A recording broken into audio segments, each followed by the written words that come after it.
बेसन घेतलेलं आहे. त्यासाठी लागणारं साहित्य थोडासा गूळ घेतलेला आहे मी चवीसाठी, धना पावडर, एव्हरेस्ट मसाला, हळद, हिरवी मिरची वाटून घेतलेली आहे, तीळ आणि मीठ. चला तर मग आपण सुरुवात करूया वडीसाठी. प्रथम आपण बेसनामध्ये टाकायचं आहे धना पावडर, एव्हरेस्ट मसाला, हळद, हिरवी मिरची, तीळ, गूळ थोडासा टाकायचा आहे. गुळामुळे चव चांगली येते वडीला.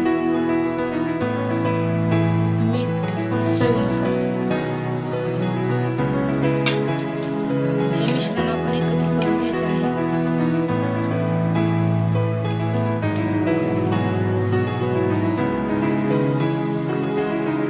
त्याच्यामध्ये पाणी ओतून असं मळून घ्यायचं आहे पीठ.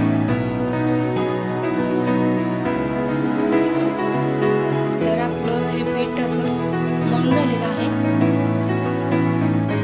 आपण वडी करायला सुरुवात करूया. प्रथम असं पाणी ठेवायचं आहे. त्यावरती हे मिश्रण असं पूर्णपणे लावायचं आहे.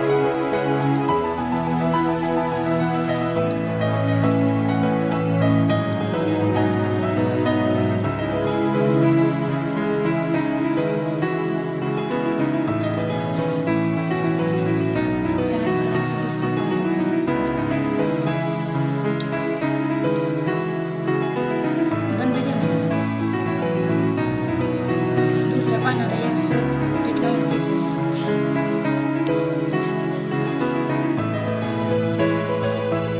त्याच्यावरती आणखी एक पाणी टाकायचं आहे.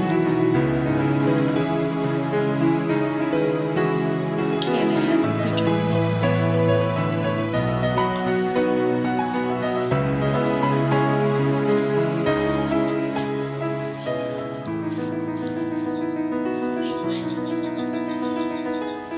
आपण अशी एका एक 4 पानं ठेवलेली आहेत व त्याची अशी आपण गोल वरून करून घ्यायची आहे.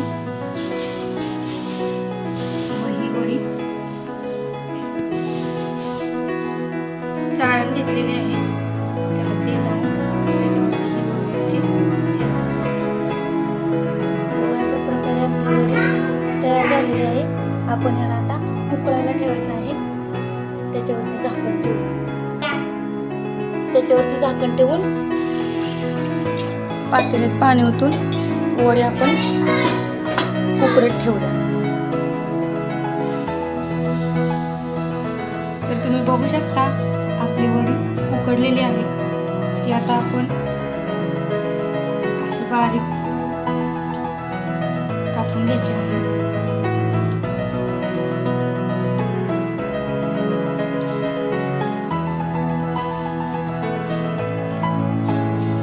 आपण ही वडी तेलात अशी तळून घ्यायची आहे.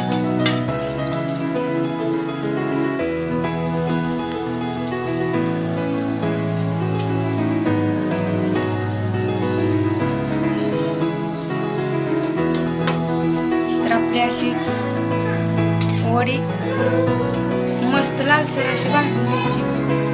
आपली वडी रेडी झालेली आहे. बघू शकता.